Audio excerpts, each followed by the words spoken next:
Rated M for mature. And gentlemen, we're in for an incredible night. Oh, we're taking it up a notch. I can't believe what I'm seeing right now. Wes and Mike TZ coming all strong. Okay, welcome back to season 2, episode 2 of the conference call, where today me and Mr. Chris Edwards and TJ down there at the bottom where he belongs, we're going to discuss our ideas around trauma, our ideas around family, and navigating acceptance, specifically inspired by an episode of the Gerard Carmichael show. Fellas, couple of you good? Yeah. You feeling all right? We here. You here? Okay. So we're here. You know, I think that this show has been inspiring lots of conversation. A lot of people have been talking about it. He's been a very hot button issue. And I think that's really what he intended to do to begin with, right? He wanted to spark controversy. He wanted to be interesting in ways that he isn't funny. So I think that he accomplished his mission, as far as I can tell, right? Did you guys enjoy the show? Did you look at it? What did you think? I will say that this series was very cringeworthy. I'm being serious.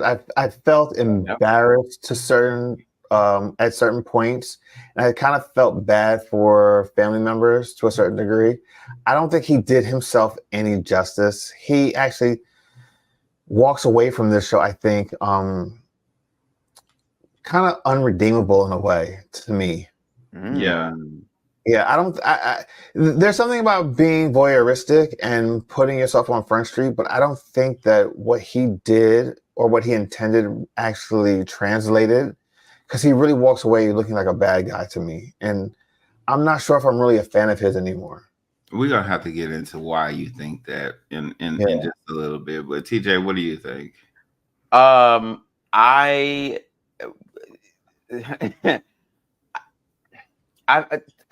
kind of disagree with Chris, to be honest. I think he did exactly what he intended to do, which was look kind of like not an all-around bad guy, but a very deeply flawed human being. Yeah. Because he had control over the narrative. I'm assuming he had control over, the final product, and he said, yes, put that out. So I'm assuming that was his intention. I mean, there was an entire discussion around the final product between he and his friend on camera during the show. But yeah, that's another thing for us to consider. But that doesn't mean it's always the right decision. One thing that I can say is that this show inspires audiences to try to move away from the dichotomy of like good and bad, and like really just think about people as they are. And so when I was watching it, the one thing that I thought about over and over again was like liability, right? In both directions, because I do think that the show is a liability. I think Gerard is a liability, but I also think that his family members and friends are liabilities as well, because of the way that they interact with one another and the lack of acceptance or honesty that exists between them, which allows him to kind of manipulate their reactions to his reality. And I think that a lot of that is based on financial need. Oh, I'm not going to disagree with you on that. But that's where I think that he becomes really the bad guy, because he knows that a lot of people are dependent on him, and they're going to do whatever they need to do so they can be financially okay. Like, one example is of one of his friends that came to live with him. Yes, she was a little bit more I think she was a little gold digger to a certain degree, but he had total control over her and kind of used her. Who goes to someone's doorstep without a plan and like, oh, I'm going to live with you because you got money? Like, you went back home after a month, so no. But he threw her out and didn't really he put her up in an apartment and was like, all right, I'm gonna pay for the first month. Now you have to figure it out. Like, who does that? I'm not blaming him completely, because she was at fault also. But it's just like he knew who he was before she went over there. Yeah, but the thing about it is he knew he had the power, and he used that power against her. Yeah. I'll give you that. Okay, come on, TJ. What you got to say? Get it out. I don't know. I guess I'm just maybe I'm seeing it, especially like the financial piece, I guess from, I don't know, maybe a different angle. Yes, he has this financial power over his parents because Mhm. I don't think he has it over anybody else in his. Why? Well, let me not say anybody else. His friends, the friends that we saw. Why? So specifically the friend who came to visit or whatever. The girl? Yes. Okay. I don't think he. I don't think it was power, but I do think he has the ability to manipulate her financially. Absolutely. And I think manipulation is power to some degree, right? But like the whole putting her up in an apartment, like just the way that he treats her speaks to maybe some of the financial underpinnings that's happened that maybe aren't discussed during the show. Okay. I mean, I'm not disagreeing that it was absolutely fucked that he made her believe that he got this apartment for her like permanently and it was only for a month and he did not tell her. Right. That was fucked up. But I don't know. I just feel like I guess I'm trying to. If I was in the place of the parent, yeah. I guess I don't know. I guess I mean, he actually said during the show, "How they gonna not welcome me into a house that I pay for?" Yeah, that. Yeah, and so I guess that would, if I was in their position, I guess I would take that into consideration. How do you think he was able to get them to agree to be on camera, specifically when he was showing them in their worst light? I pay for this. I pay for this. Okay, but I don't know. I just feel like. Okay, so the way I'm seeing it is, yes, my child is paying for all of these things, but it's based, a lot of this money has come from the way that I've treated him. It was so given sub and let me dom get my dynamic. shit together. Let me get my shit together because I'm living in this house based on the horrible way that I treated my child. But I don't think they saw it that way. They didn't see it that way. And I think that's the problem. At what point was they getting their shit together? I mean, clearly they. I mean, she prayed for him. She prayed the gay away for him on camera. Yes, on camera. Yeah. And like she had to know, like I would think in order to get them to agree to release this, right, that they had to be able to see what was being released prior to it being released, right? They had to sign off on it. So they may have had them sign off before they recorded beforehand, maybe. So that could be something different too. But I just, in my mind, I'm thinking at the point that I realized that you were trying to spotlight all of my shortcomings for the pleasure of your audiences, I would have been like, now why you think I'm gonna do this again? Like, and I could just imagine him being like, you do want to keep having somewhere to stay, right? Listen to me. Can I tell you something? The only smart person in this whole entire show was the friend that had the ski mask on. He was like, you are not going to embarrass me. Yeah, he was very smart about that. And I'm quite curious actually to know who he is. I'm pretty sure it's probably easy to find out. I just haven't even Googled. I think it's Michael Rappaport, to be honest. I'm not sure who that is. I feel like I know that name, but Google him. But it's hard for me to not be on his side. I can see that. Has he done some egregious things? 100%. Horrific things, 100%. But when it comes to his parents, it's difficult for me not to side with him. What makes you think that? What makes me think that? Yeah. Because I feel like it's really easy for parents to love their children unconditionally. And the fact that I'll speak specifically about his mom because we got more time with her than his dad. Mm-hmm. Specifically, I feel like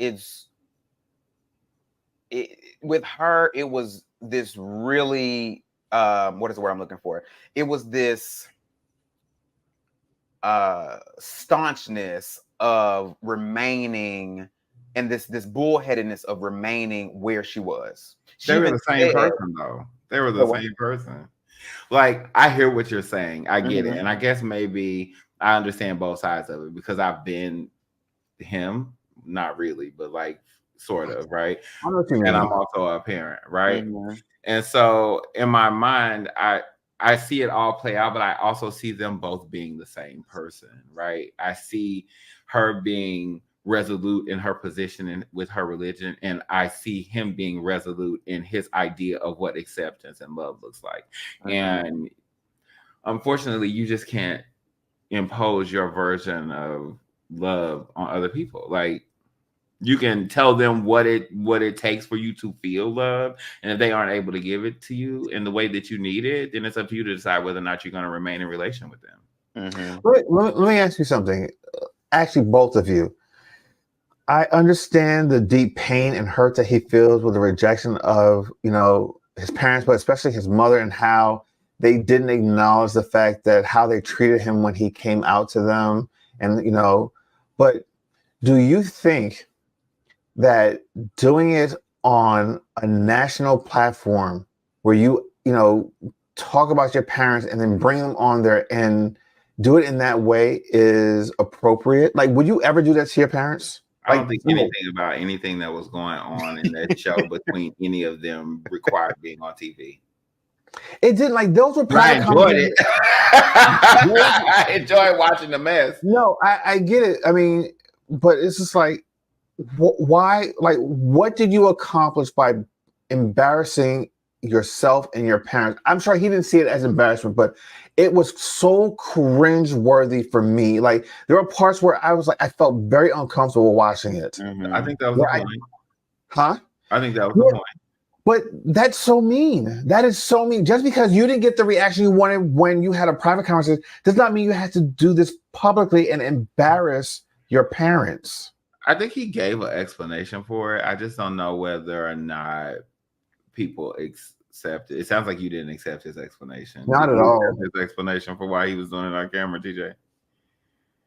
Well, I don't remember what his explanation was. His explanation was that the cameras gave him the courage that he needed to have. Oh, I understand that. Here's the thing. All right, I'll give you that. Record it. Don't release it. How old is he? Late 20s? Hold on, let me see. No, he has to be older than that. If he only in his late 20s, life have lived him. Yeah, 37. He's 37. Okay, that's more like it. 37. Yeah, that's he should know right. Better. He should know better. No. He's 37 in age, but in emotion, he's much younger. Emotionally, like 25. Much younger. Yeah. Maybe younger than that. Yeah.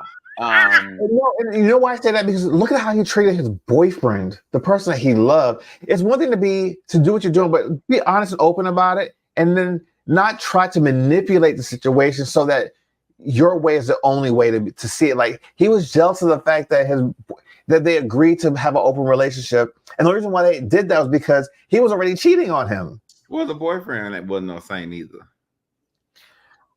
Well, no, but that was after the fact. That was after he said, "Let's do this." Yeah, but the T is like, you can only convince a motherfucker into doing something that they was interested in doing.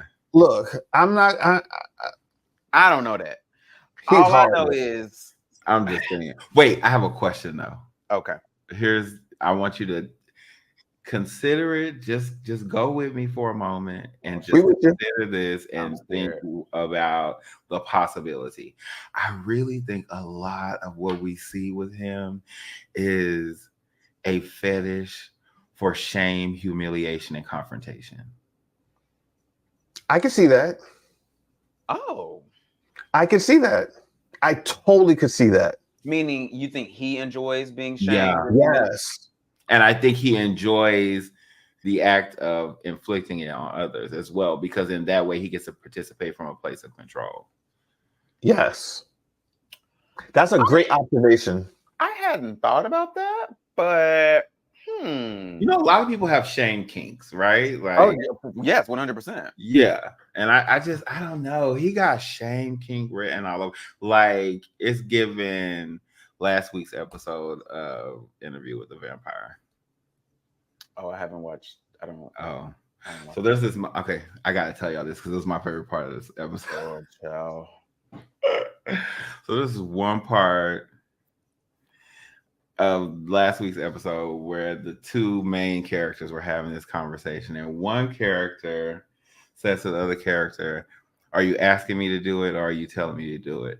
And the other one says to him, "Just get in the casket face down, and I'll explain while I fuck you." Oh, Okay. well, I said, "Oh."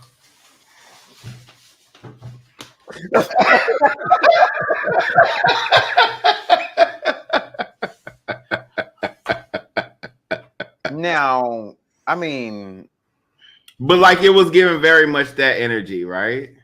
I was gonna say, now I'm not into shame or humiliation, but if someone had said that to me, I'm not sure if I would have disagreed. He didn't. I kind of like being told what to do. He did Anyway, disagree, but like, I don't know. I thought that was an interesting angle, interesting perspective that we could explore or think about for him, because I think control and liability are at the heart of what's happening in this show, right? I agree. Like, it's just about control and exercising that control in ways to fulfill or mend unhealed hurt. Yeah, I control for sure, and that's why, again, that I am typically on his side when it comes to the dynamic with his parents. Mm-hmm. As I said numerous times on the episode, the recap episodes or the tweet episodes I did about this show, I am not a parent. So, keep that in mind about when I say things like how I feel a parent should be. Mm-hmm. But it's really difficult for me to understand how a parent cannot simply see their child as they are however they are, whether they are gay, trans, or even like less serious things, like they go into a profession that the parent did not see coming, or like whatever. It's really difficult for me to empathize with the parent when they do want to access that, or when they want to try to control their child in that way, where you could just be like, this is the journey that my child is on. In some cases, these are the choices that they have made, and therefore I accept it. As long as they're not harming anyone, as long as they're not doing anything illegal, whatever, let them, find their own path throughout life. So I really struggle with a parent trying to control their child in that way, because I feel like parents, even before birth, parents have this vision of what their offspring is going to do, what they're going to be. And the second or the moment that child either rebels or shows, something different, it becomes this huge problem. And I'm just like, what did you think this was when you decided to give birth, when you decided to, get pregnant or whatever? Like, did you think this was going just to be a carbon copy of you? Like, how do you think that? I don't understand. Well, I think a lot. Go ahead, Rex. Go ahead. No, go ahead. No, I think a lot of parents do put a lot of pressure on and expectations on their children to have the life that they wanted to have. And that's where they're wrong. When parents do that, they automatically set themselves up for failure. You cannot have a predetermined outcome for what your children are going to do. You are always going to be disappointed. And, that's why, like, granted, I talk about how I just disagree with a lot of the decisions that he made for this show and bring his parents on. But I want people to understand, I do not excuse the behavior, especially of his mother, and how she treated him, and how she was not fully accepting of him. She was like, "Oh, I love you," but it was always a conditional love. You know what I mean? It's just like, "I love you, but I just wish that you can pray away I'm gonna pray away the gate for you. You know, you'll eventually come around. And even like when she was around his boyfriend, oh, you know, his friend, like, stop disrespecting me in my space. Like, that bothered me more than anything else. It's just like, all right, I have you in my space. You know, I welcome you in my home. Respect my home the way I've respected your home, you know, as far as acknowledging who these people are in my life. Like, this is the person that I have decided to be with, even though he disrespects him too, but that's whole nother subject. You know, respect that. Like, it's just like, I couldn't imagine having family or friends come to my home, and them disrespect my husband. Like, nope, sorry, you gotta go. Like, that's not something I'm going to tolerate. So here's what I'll say, and let me just caveat what I'm about to say with the fact that I don't believe this is the way to be. I do think that there's a certain amount of growth and self-awareness that parents have to have that they don't always have. I didn't have it at first, because I think the truth of the matter is a lot of us have children far too early before we become fully developed adults.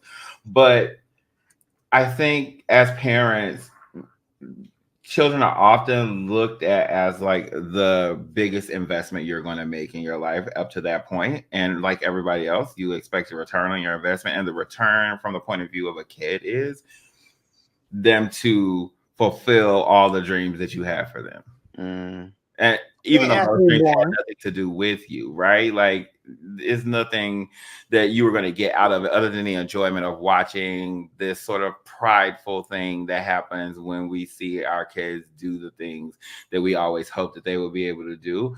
But it's also the reality is, when you have that sort of expectation around what your kids are going to be, you have to grieve the death of that expectation. And some people don't process all the way through that grief to the point where they can be fully accepting of the reality of who their children are. And it hurts both the person and the kid. So I don't know. I had a lot of work to do. I even have gone back and had conversations with my children about who I wasn't when they were kids. And I always say to them, what I'm saying to you is an explanation, not an excuse. Like, I am just explaining to you that, you know, I was also a young person when you were born. So I wasn't who I should have been or who I hoped I would be, that kind of thing. But, you know, it is what it is. It is what it is. Like, you have to own your mistakes. I just don't think that his parents were capable of owning not at all their part in what was done, because they hadn't fully reckoned with their own bad behavior. So, like, they can't offer him an acceptance that they haven't even been able to give themselves. Yes, and I think that's the truly unfortunate part, because once again, empathizing with Gerard,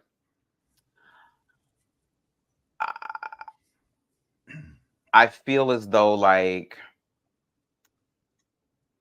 if I can do it as your child, or if I can process these things and I can see the wrongness in the way I was brought up and all of this behavior, if I can do it, you can do it, because I came from you.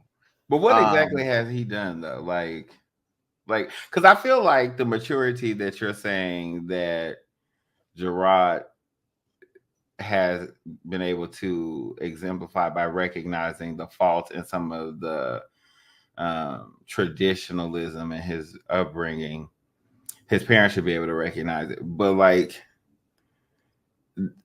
I don't know that I think he recognized it because it benefits him. Like, it's unhealed all the way around. Like, I understand why you empathize with him, because I do think that his parents aren't doing what they're supposed to be doing, and they're not being given the love that they would expect to receive as parents, right? Because they've been faulty. They didn't do the things. They want him to look over the stuff that they messed up, but they're not able to, like, you know, have that same energy towards him. But I don't know that he is doing any of the things that he's expecting from them. Say more. How, in what way? Like, he's not really offering them forgiveness.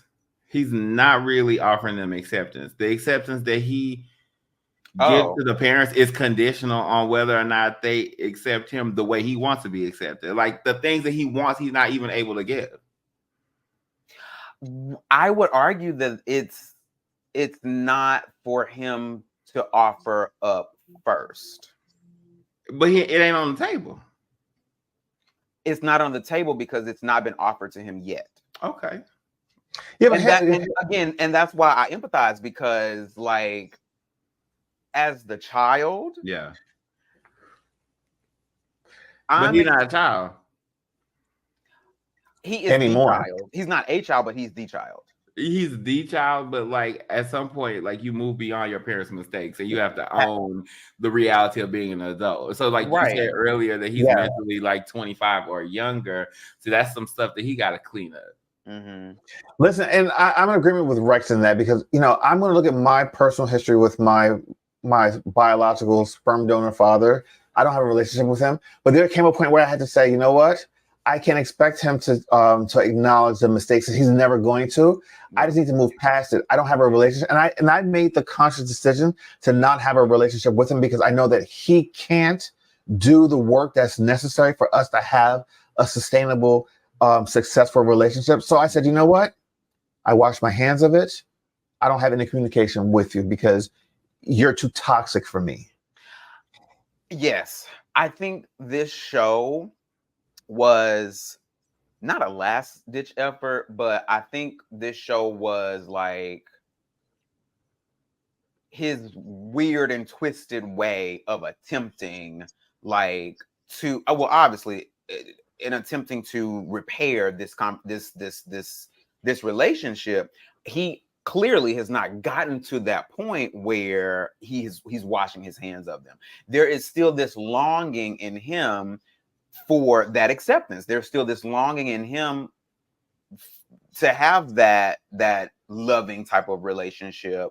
And so unfortunately it is playing out before our very eyes. And I mean, the way that this is all even possible is because of his level of success and fame and money or whatever. So if he was just a regular nigga, no, we would never see this. But unfortunately, he, has this notoriety. And so that is the way it has played out. Yeah. I'm going to say both yes and, right? Because I don't think that you're wrong. I don't think that Chris is wrong. And I think all the things that we have all said have been true to varying degrees. However, I do think that the primary objective, unfortunately, was just a misguided masturbation session for his authority, his power, and so for him to get off on his fetishes. That's really what I believe. But whatever. Maybe I'm wrong. Maybe I'm not. Maybe the folks will give us commentary on whether or not they think I'm wrong or if I'm right or whatever is going on. So I would be very interested to hear what our audience has to say about this topic. But I do have a final question for both of you before we wrap up this conversation, which is, if the appropriate attempt to heal the tension and the break in their relationship was to have these conversations on camera and to put them on TV because that's what he needed in order to have the courage to have these tough conversations, what could have been done differently to have a more productive outcome? On anybody's part? On anybody's part. Or on everybody's part. I'm not sure. I don't know. I don't have an answer to that. I really don't. Me personally, I just would not have it. I would not have it on camera. Like, that's just something really personal. I think that they need to handle and get a really good understanding before you go and make it so public. Because it's so hard to come back from this. This will live forever. Yeah. And even when they say they heal from it, they'll see it again and it'll open up those wounds again. This is permanent. Yeah. I mean, yes, I agree. There was a lot in this show that if it was me, it would not have seen the light of day. But it was indeed a reality show. This was the realest show Yes. I've ever seen in my entire life. And so for that purpose, for that reason alone, I give him kudos because damn, it don't get no realer than that. It was icky. I don't know if all of it was real. I do feel like some of the conversations were unnecessarily inflammatory, but you know, it is what it is. But what I will say is, that's who he is, though. That's who he is. So I believe everything was authentically him in that series. Yeah, I really enjoyed this chat. Like, I really have been waiting to talk to you all about this, but we've been on break so long. Anyway, I would like to thank everybody for hanging out with us while we talked about our thoughts about the Carmichael show, the foolishness, the riggery, the unnecessary, the shade of it all. Yeah. And I look forward to having another chat with you fellas and our community shortly. Absolutely. So don't forget, guys, subscribe, like this video, and hit the notification button so you can get notified when we drop new videos every single week.